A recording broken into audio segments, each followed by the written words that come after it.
The best of money matters. Under the radar. You're listening to Money FM 89.3, and it's now time for a special on-the-go episode of Under the Radar with me, Chua Tian Tian, where we bring you on-the-ground reports of key business events, launches, features, or developers' days.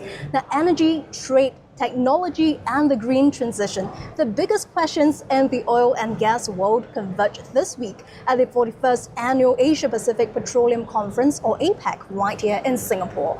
Now, hosted by S&P Global Commodity Insights, APPEC features over 200 industry-leading speakers and is set to deliver unparalleled insights into the future of the global energy landscape. And Money FM 89.3 is in the thick of it all, bringing you a series of on-the-go, under the radar specials from our on-site booth, with key leaders driving conversations ranging from Southeast Asia's energy transition to the forces shaping oil prices, global shipping, and supply chains. And to give us an overview of the energy transition and net zero efforts in the global industry and marketplace is Atul Arya, Chief Energy Strategist of S&P Global Commodity Insights. Atul, thanks so much for joining me today. Thank you for having me, Tian Tian. Great to have you on board. And Atul, I'd like to start by looking at the differences in the stages of energy transition in major economies, particularly those in the Western world versus the global South. I mean, if we have a swift transition into green solutions, that might result in destabilization, unemployment as well. So how are different economies prioritizing the competing needs of growth versus decarbonization right now? Yeah. So I think one of the things which has happened in the recent times is that people thought that energy transition will be quick and instantaneous, like a software version change. But this is a hardware business. It takes a long time to change. So we are in the process. Some places in the world there is more addition of energy, not really transition. In other places there is transition, meaning you're taking one form of energy and substituting with another. Overall, globally, even in the South or the North countries, transition means it's multidimensional, it's multi-fuel, multi-technology. So it's going to take a long time. It's not going to mean there will be job losses, because what we are going to see is a transition from current set of industries, say oil and gas and coal, to new industries. So from coal to renewables and power generation, and that's going to mean we will have more jobs in one industry and less jobs in another industry. Well, let's talk about the role of the marketplace. How can the global industry, namely companies, as well as investors or capital markets for that matter, help to bridge the gaps we are seeing across borders? What are some net zero efforts that have been adopted by the global industry? Yeah, so industry is very important. Particularly the large-scale industry is very important because they know how to put what I call steel in the ground, and it's going to mean a lot of steel in the ground. The investors are also important because we need the money, but the third component to this is governments, and government policy really sets the direction. So policies are going to be needed to enable the companies and investors to invest.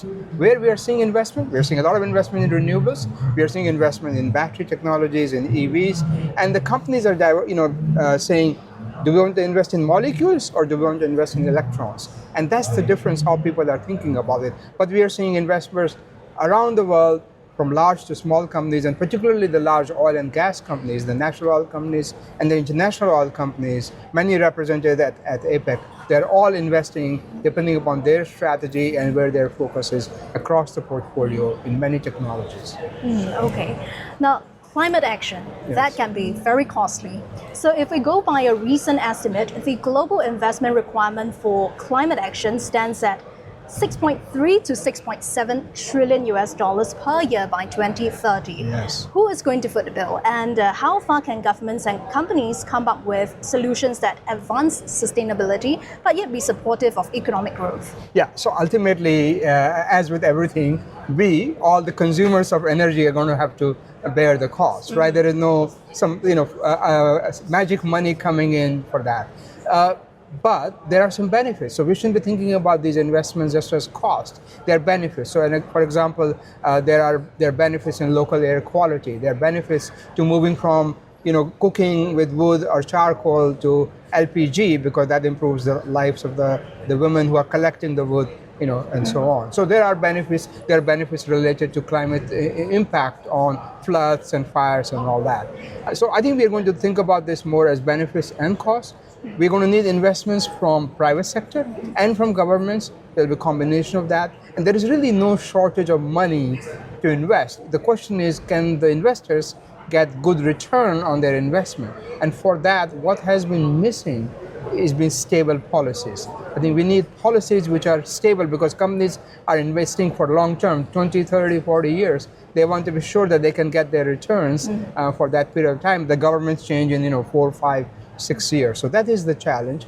And ultimately, the world is going to benefit from cleaner environment, low pollution, and also less impact of climate change. So both cost and benefits. I know we are already looking at the next 2, 3, and 4 decades, so on and so forth. So if we set our sights on the road ahead, Atul, S&P Global Commodity Insights believes that power demand is rising rapidly due to a surge in consumption arising from energy transition demand, reshoring, advanced manufacturing, and AI data centers.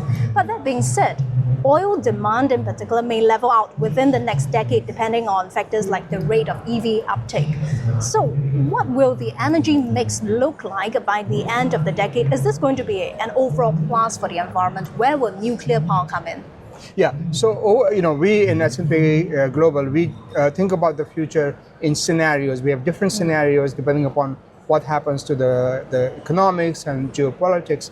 And our base case scenario, we believe that we will see some plateauing. I won't use the word peak, because peak implies you go up and you come down, but we'll see plateauing of oil demand in the next 5-7 years. And then it will slowly decline, not be a rapid decline.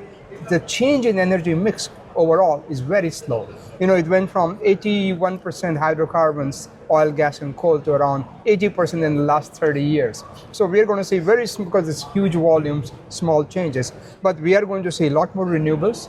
We are going to see nuclear power, but my view is that nuclear power will come more after 2030s. Things like small modular reactors, SMRs, that's still a technology still under development. Costs need to come down. So I think it's really the next decade technology. But in this decade, we have lots of technologies which are ready for deployment at scale. Solar and wind, both onshore and offshore, already being deployed. And we see that as growing very fast in terms of for power generation. And we also see more natural gas-fired power around the world, including here in ASEAN, going into the future.